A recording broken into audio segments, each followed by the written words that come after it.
Teka muna mga kapatid, magnilay muna tayo.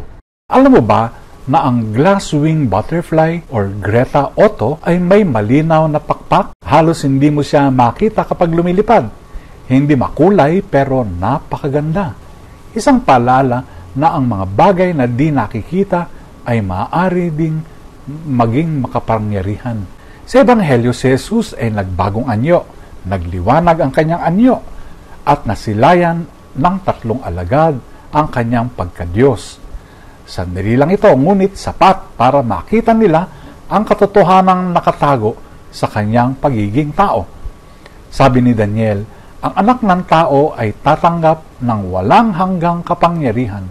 At si Pedro ay nagpapatunay, hindi ito kathang-isip. Saksi sila sa kanyang kaluwalhatian.